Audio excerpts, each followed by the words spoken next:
సలాం అలైకుం, welcome to my recipe 78. ఇవాళ మన రెసిపీలో కరివేపాకు పొడి చికెన్ చేసుకోపోతున్నాం. చాలా పైసకి చాలా టేస్ట్గా ఉంటుంది. రండి ఫ్రెండ్స్, వీడియోకి వెళ్ళిపోదాం. అరకే చికెన్ తీసుకొని ఒక 2-3 సార్లు కడిగేసుకున్న తర్వాత ఒక హాఫ్ టేబుల్ స్పూన్ పసుపు, సరిపడా సాల్ట్, అలాగే ఒక హాఫ్ గ్లాస్ వాటర్ ఇలా వేసుకున్న తర్వాత ఒక్కసారి బాగా కలుపుకోవాలి. ఇలా కలుపుకున్న తర్వాత ఒక స్టవ్ మీద ఒక ప్యాన్ పెట్టేసుకోవాలి. ప్యాన్ పెట్టేసుకున్న తర్వాత మనం వాటర్తో ఈ చికెన్ ముక్కలను వేసుకొని హై ఫ్లేమ్లో 10 నిమిషాలు మూత పెట్టుకొని ఉడికించుకోవాలి. అలాగే 10 నిమిషాల తర్వాత మళ్ళీ చూద్దాము. ఇప్పుడైతే ఒక్కసారి ఇలాగ ఏదన్నా స్పోర్క్ ఏదన్నా ఉంటే మన దగ్గర ఇలాగ పొడి చూస్తే స్మూత్గా దిగాలన్నమాట. ఇప్పుడైతే మన చికెన్ అయితే ఉడికిపోయింది. ఇప్పుడు ఈ చికెన్ని ఇలాగ దించేసి మనం పక్కన పెట్టేసుకోవాలి. అలాగే ఇంకొక ప్యాన్ తీసి పెట్టుకొని ఒక 2 టేబుల్ స్పూన్ మిరియాలు, 1 టేబుల్ స్పూన్ సోంపు, 1 టేబుల్ స్పూన్ జీలకర్ర, 1 ఇంచు దాల్చిన చెక్క, అలాగే 5 యాలక పలుకులు, 3 లవంగాలు, మసాలా దినుసులన్నీ వేసుకొని ఒక 2 నిమిషాలు బాగా ఇలాగ వేపుకోవాలి. ఇలా బాగా వేగిన తర్వాత అలాగే ఒక గుప్పెడు నిండా మన కరివేపాకు తీసుకొని మసాలాతో పాటు వేసుకొని వేపుకోవాలి. కొద్దిగా నెయ్యి వేసుకోవాలి. నెయ్యి వేసుకొని మళ్ళీ ఇంకొకసారి మనం వేపుకోవాలి. ఇలా వేపుకున్న తర్వాత ఒక్క 2-3 నిమిషాలు మనం మూత పెట్టేసుకోవాలి. అప్పుడే ఆ నెయ్యి స్మెల్ అంతా ఆ మసాలాలోకి ఆ కరివేపాకులోకి బాగా పట్టేస్తుంది అన్నమాట.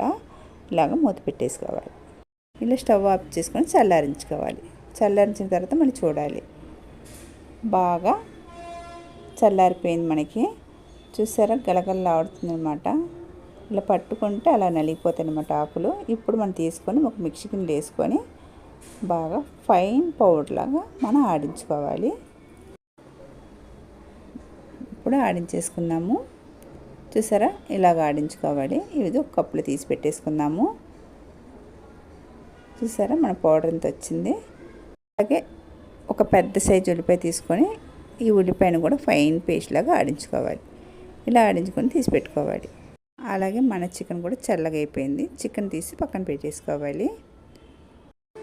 అలాగే చికెన్ వాటర్ పక్కన పెట్టేసుకున్నాం. సన్నగా తరిగిన అల్లం ఒక 2 ఇంచులు, ఒక 4-5 రెమ్మలు వెల్లుల్లిపాయలు ఇలా సన్నగా తరిగేసుకోవాలి. అలాగే ఒక స్టవ్ మీద ప్యాన్ పెట్టేసుకొని ఆయిల్ వేసుకోవాలి. ఆయిల్ వేసుకున్న తర్వాత కొద్దిగా జీడిపప్పు వేసుకుందాము.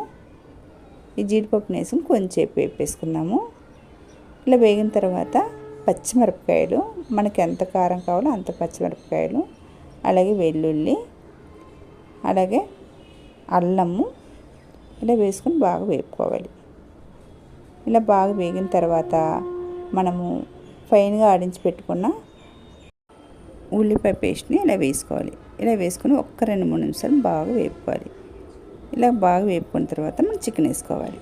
చికెన్ వేసుకున్న తర్వాత ఒక్క 2 నిమిషాలు మనం కలుపుకోవాలి.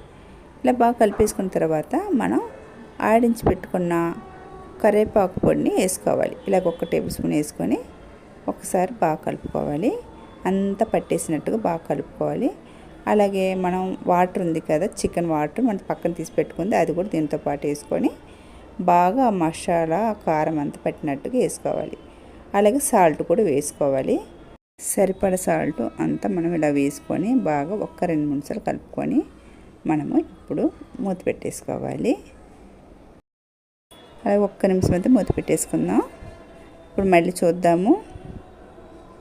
ఇప్పుడు మనం ఇంకా మిగిలిపోయి ఉంది కదా కరివేపాకు పొడి, అది కూడా ఉన్నదంతా వేసుకోవాలి. ఇలా స్టెప్ బై స్టెప్గా వేసుకొని మనం కలుపుకోవాలి.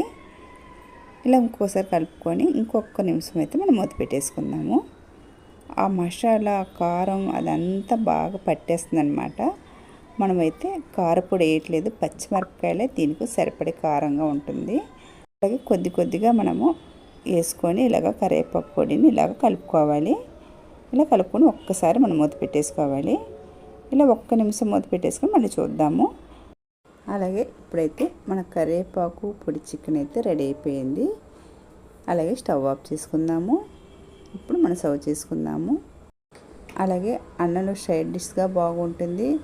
అలాగే మనం ఉట్టిగా కూడా ఈ చికెన్ ఇలా ఫ్రై చేసుకుని అలా తినవచ్చు. అంత టేస్ట్గా అయితే ఉంటుంది. మీరు ఒక్కసారి ట్రై చేసి చూడండి. అలాగే మీకు నచ్చితే కనుక లైక్ చేయండి, షేర్ చేయండి, అలాగే సబ్స్క్రైబ్ చేసుకోండి. చూసే వాళ్ళైతే ఒక లైక్తో కొట్టేయండి.